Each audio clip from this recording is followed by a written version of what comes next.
के महीने में जितने लोग पार्थिव शिवलिंग का निर्माण करते हैं, सावन के महीने में जितने लोग पार्थिव शिवलिंग बनाकर पूजन करते हैं, कोई सहजता नहीं है। करोड़ों करोड़ों पुण्य हमारे जीवन के प्राप्त हो जाते हैं, तब शिवलिंग बनता है। ये पार्थिव नहीं है, बनाने वाला भी शिव है और बनने वाला भी शिव है, साधारण नहीं हो सकता। आप जब शिवलिंग का स्पर्श कर कर, हमने कई बार कहा है, जब आप लोग शिवरात्रि पर शिवलिंग बनाते हो, सावन के महीने में सोमवार को शिवलिंग बनाते हो, सावन के महीने में शिवलिंग बनाते हो, अधिक मास में शिवलिंग बनाते हो, हम कई लोगों को पहले भी कहे, आज भी कहते हैं, महाराज आप अपने हाथ से शिवलिंग बनाओ। ब्राह्मण देवता तो कहेंगे लाओ मैं बना देता हूं, नहीं, आप अपने हाथ से बनाओ। क्यों? ये सारी जो भाग्य की रेखाएं ना, जब शिवलिंग बनाते हो, हमारे हाथ की जो बेकार रेखा है, दुख की रेखा है, हमारी कहीं बेकार किस्मत की रेखाएं होती हैं, शिवलिंग बनाते समय वो रेखाएं भी श्रेष्ठ हो जाती हैं और हमारा भाग्य बदल देती हैं। और फिर निवेदन करूंगा, सावन का महीना लगते से ही मेरी जीजियों से निवेदन है, 1 लोटा जल नहीं, कितना? 2 लोटा जल, दोनों हाथ में भरा हुआ। घर से निकलो तो 2 हाथ में हो, बाहर निकल कर भले फिर एक के ऊपर एक रख लो, मना नहीं, पर शंकर के मंदिर में जब पहुंचो, दोनों हाथ में जल हो और शिव जी के ऊपर दोनों धार एक साथ, बाबा के धार जल की 2 एक साथ लगना चाहिए और शिव जी से अपने मन की प्रार्थना करना चाहिए, शिव स्वीकार करें। का निर्माण करें।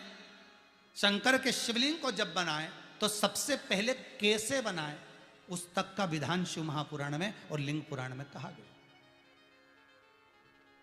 महाराज कहा,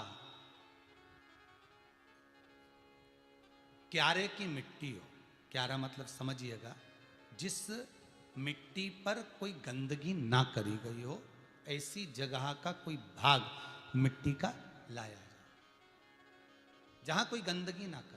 की मिट्टी, क्यारे की मिट्टी मतलब जिस मिट्टी पर कोई गंदगी ना करी गई हो, ऐसी जगह की मिट्टी को लेकर जाए। और मिट्टी को लाने के बाद थोड़ा पानी का सींचन कर दें, अर्थात घर में लाएं तो उससे पहले मिट्टी को पवित्र करें। अपने घर में गंगा जल रखा हो, यमुना जल रखा हो, सरयू जी का जल रखा हो, उससे मिट्टी का सींचन कर दें। मान लो अगर ये जल नहीं भी है तो जल के अंदर थोड़ा सा इत्र डालकर मिट्टी का सींचन करें। अगर इत्र भी नहीं है तो जल के अंदर थोड़ा सा दूध डालकर मिट्टी का सींचन कर।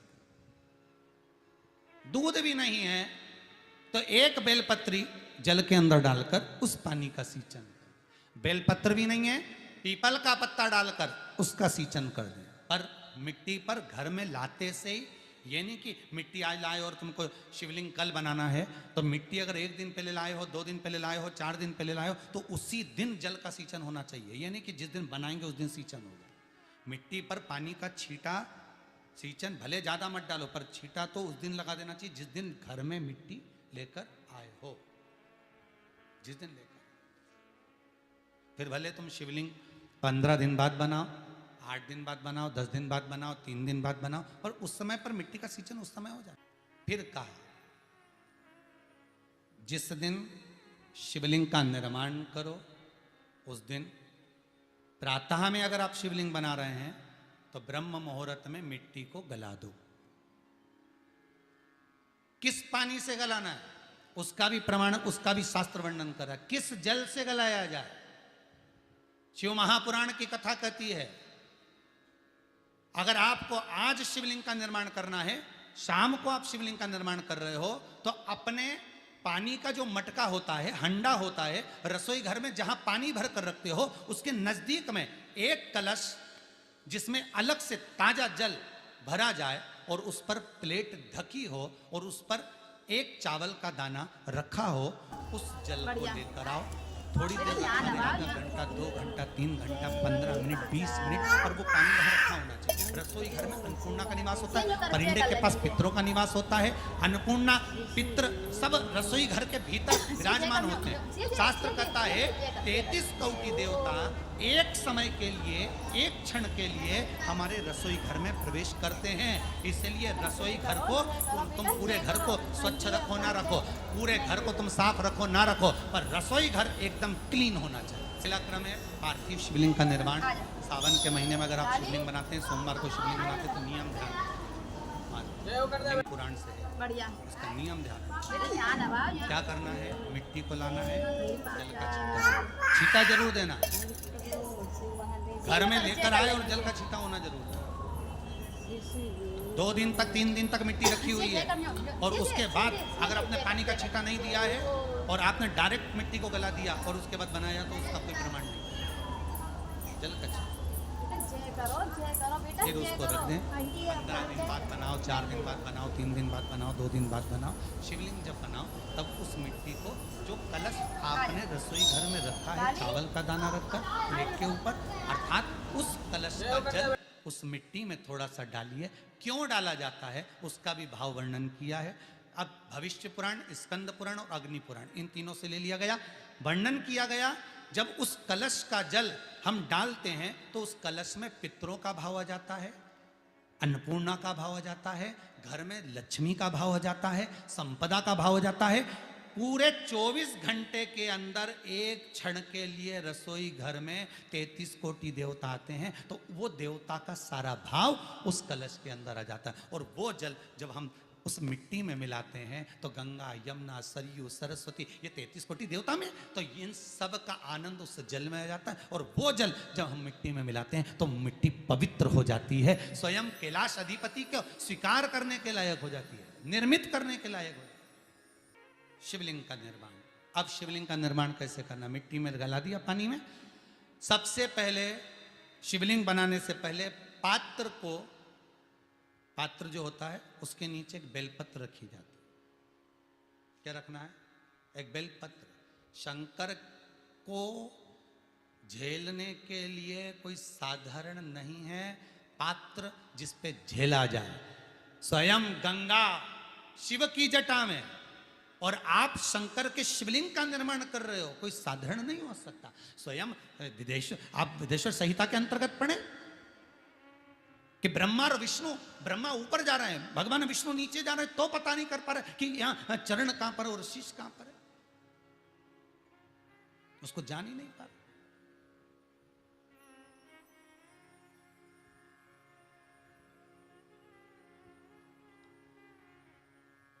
बस एक बेलपत्र,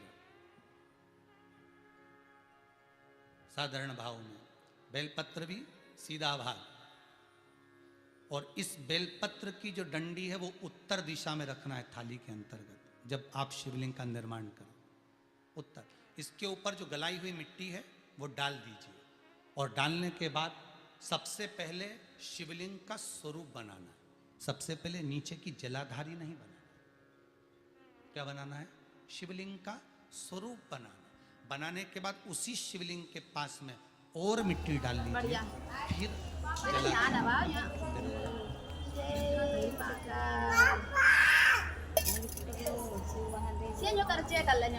शिवलिंग जलाधारी निर्मित हो गई। शंकर जी का संपूर्ण परिवार शिवलिंग में रहता है। आपको पहले भगवान भूत अधिपति भूतेश्वर भगवान शिव का संपूर्ण परिवार शिवलिंग में, पहले भी कथा में कहा, आज फिर आपको वर्णन कर देते हैं। जैसे ये जलाधारी है गोल, ये चरण है, ये शिवलिंग, ये जो गोल भाग है जहाँ पर भगवान शंकर का शिवलिंग रखा है, ये पार्वती जी का हस्त। जहाँ से पानी नीचे गिर रहा है इसके राइट भाग में श्री गणेश जी का स्थान, लेफ्ट भाग में श्री कार्तिकेय जी का स्थान। बीच में जो एक मोटी सी लाइन होती है जलाधारी में, वो पार्वती जी के सुंदर पुत्री अशोक सुंदरी का स्थान। शंकर जी के ऊपर तिकोनी रखी रहती है, उसके ऊपर से जो जल बूंद बूंद नीचे गिरता है, ये जो पानी बूंद बूंद नीचे गिरता है, या आप कलश से जल चढ़ाते हो या आप संगीत से जल चढ़ाते हो, तो ये जो पानी गिर रहा है ये शंकर भगवान की 5 पुत्रियां, जया, विषहरा, शामरी बारी, दौतली और देव, ये शंकर जी की 5 बेटियां, 5 पुत्री। कार्तिकेय भी है, गणेश भी हैं, अशोक सुंदरी भी है, शंकर जी की 5 बेटियां भी हैं, शंकर भी है और पार्वती भी। अर्थात शिव जी के परिवार में आपको गणेश जी की पूजन अलग करने जाने की जरूरत नहीं पड़ेगी, शंकर के परिवार में पार्वती जी की पूजन अलग करने जाने की जरूरत नहीं पड़ेगी, कार्तिकेय की पूजन अलग जाकर करने की जरूरत नहीं है। शंकर का परिवार शंकर के शिवलिंग के साथ में उस जलाधारी में संपूर्ण परिवार शंकर का विराजमान है, संपूर्ण परिवार। एक बार साथ में समझें वापिस निर्माण को, शिवलिंग के निर्माण को। मिट्टी लाए, स्वच्छ जगह की, जल का छींटा दिया, रखा। जब शिवलिंग बनाया तो एक कलश पानी पहले से 2 घंटा, आधा घंटा, 15 मिनट, 20 मिनट पहले उसको रख दिया। उसी पानी से उसको गीला करा। गीला करने के बाद उसका निर्माण सबसे पहले बेलपत्री, बेलपत्री के ऊपर मिट्टी, मिट्टी के ऊपर रखकर शिवलिंग का निर्माण, फिर जलाधारी का निर्माण, जलाधारी का निर्माण और शिवलिंग का निर्माण पूर्ण होने के बाद में फिर बाबा का सुंदर भाव से आप श्रृंगार करें, अभिषेक करें, पूजन करें। और एक बात याद रखना, पार्थिव शिवलिंग का अगर निर्माण करा है तो आपको वो पार्थिव शिवलिंग को रात्रि होने से पहले विसर्जन होना जरूरी है। हाँ, अगर कोई शिवरात्रि का दिन है तो फिर आप पूरी रात रख सकते हो। हरतालिका तीज का दिन है, पूरी रात रख सकते हो। बड़ी तीज है, छोटी तीज है, आप शिवलिंग बनाए हो तो आप पूरी रात रख सकते हो। विशेष कोई उत्सव है, श्रावण का महीना है, पूरी रात रख सकते हो। पर बाकी के समय अगर आप शिवलिंग का निर्माण करें तो उसको सूर्यास्त होने के पहले आप उसको नदी में, जल में, जलाशय में विसर्जन करें। बहुत ध्यान दीजिएगा, विसर्जन करते समय जब आप विसर्जन करें, पानी में अपने पात्र को, शिवलिंग को जब छोड़ें, उस समय पर ध्यान दीजिएगा कि शिवलिंग की जो जल की धार है, जिसका उत्तर की ओर जो जल की धार होती है, विसर्जन करते समय वो जल की धार अर्थात वो उत्तर का भाग हमारी ओर होना चाहिए और थाली इस तरह से पकड़ें कि वो भाग हमको जब डालें तो वो भाग थोड़ा सा नजर आए पानी में डालते समय। और जब वो थोड़ा भाग दिखा रहे, और जिसलिए आपने शिवलिंग बनाया, जिस कामना से आपने शिवलिंग बनाया है, वो कामना उस भाग को पानी में देखते देखते बोल दीजिए, वो कामना पूर्ण हो जाती है। इसको कहते हैं पार्थिव शिवलिंग का निर्माण करना और उसकी आराधना। मन की अभिलाषा रखकर तुम्हें जो चाहिए, एक काली मिर्ची और तिल्ली के, काली तिल्ली के 7 दाने, एक काली मिर्ची और तिल्ली के, काली तिल्ली के कितने दाने? 7 दाने हथेली में रखकर अपनी कामना कर कर मन से अपने मन की बात को कहकर शंकर भगवान के शिवलिंग पर चढ़ा दीजिए। आपकी मनोकामना, कहते हैं हर महीने शिवरात्रि आती है, इस शिवरात्रि पर, मुख्य शिवरात्रि पर चढ़ाओगे, अगले महीने की जब शिवरात्रि आएगी तो आपकी मनोकामना पूरी हो जाएगी। एक काली मिर्ची और 7 काली तिल्ली के दाने मात्र। महाराज, जिसके घर में क्लेश रहता हो, बहुत ज्यादा लड़ाई झगड़े हो रहे हैं, सास बहू के झगड़े, ना बहू कुछ सुनने को तैयार ना सास सुनने को तैयार, और घर में बेचारे पुरुषों की आफत, यहाँ भाई भाई झगड़ रहे हो, सास बहू में झगड़ रही हो, कुछ मत करिए। गेहूं की बाली को तोड़ो, गेहूं की बाली जानते हो ना, जिसमें आप लोग तो गेहूं की बाली को तोड़ना है, और बाली 7 बाली तोड़कर अपने घर में घुमाकर अपने घर का नाम और गोत्र बोलकर उसको शंकर को समर्पित कर दीजिए। जिंदगी में कभी सास बहू का झगड़ा नहीं होगा महाराज। शिवरात्रि के दिन उसको समर्पित करिए, आपके घर में कभी क्लेश नहीं मच सकता। 12 महीने शिवरात्रि आती है, और शिवरात्रि के दिन रात्रि को 12 बजे शंकर भगवान पर एक धतूरा चढ़ा दो। क्या चढ़ाना है? जम के बोलिए जरा, धतूरा। ये शंकर भगवान को धतूरा चढ़ा दो। 12 बजे रात्रि को शिव जी पे धतूरा चढ़ाओ, आधे घंटे तक धतूरा चढ़े रहने दो, और आप श्री शिवाय नमस्तुभ्यम का जाप करो। जिस शंकर जी पे धतूरा चढ़ाए उस मंदिर के बाहर बैठकर कौन सा मंत्र जपना है? श्री शिवाय नमस्तुभ्यम। फिर से बोलो, श्री शिवाय नमस्तुभ्यम। धतूरा चढ़ाकर श्री शिवाय नमस्तुभ्यम का स्मरण करिए। और जो दुकान नहीं चलती हो, घर में लक्ष्मी नहीं टिकती हो, खेत में फसल अच्छी नहीं आती हो, संपदा नहीं आ रही हो, बस उस धतूरे को लाल वस्त्र में बांधकर अपनी दुकान में, अपने व्यापार में, अपने घर में रात को 12:30 बजे उठाकर लाओ, और 4 बजे के पहले उसको अपनी दुकान, व्यापार, व्यवसाय में उसको बांध दीजिए। और अगर जो जमीन फसल सही नहीं दे रही हो उस जमीन में ले जाकर गाड़ दीजिए, आपको जीवन में कभी तकलीफ नहीं भोगना पड़ेगी, लक्ष्मी बढ़ती चली जाएगी महाराज, संपदा बढ़ेगी।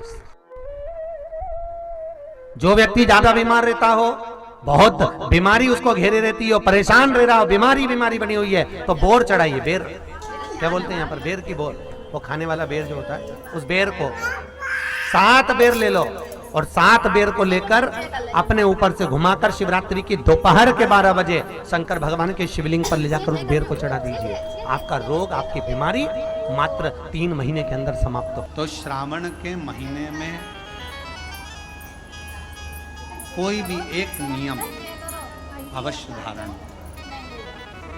पूरे सावन कि मैं शिव जी के मंदिर जाऊंगी या बेलपत्र को जल चढ़ाऊंगी या शंकर जी के मंदिर का दर्शन करूंगी या शिखर का दर्शन करूंगी या शिव जी के मंदिर में 1 चावल का दाना या 2 लोटा जल का स्मरण या बाबा देवादिदेव महादेव का मंत्र स्मरण करूंगी, प्रतिदिन अपने हाथ में 2 लोटा जल भरकर शिव को जल की धार लगाऊंगी।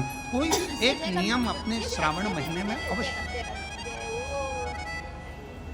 और नियम पूरा होता है तो बाबा करुणा एक पत्र है, जब आप सावन के महीने में बेलपत्र का पौधा लगाओ तो ये विनय कर कर लगाना है, माँ हे मेरे उघड़दानी, आप यहाँ पर विराजमान हो, सबका कल्याण, जिसके भी दुख हो तकलीफ हो सबको मिले सब। सावन के महीने में जो शिवरात्रि आती है वो शिवरात्रि एक ऐसी शिवरात्रि होती है जिस शिवरात्रि पर अगर हम शंकर जी को राजी कर लें तो दुनिया का ऐसा कोई काम नहीं है जो हो नहीं सकता।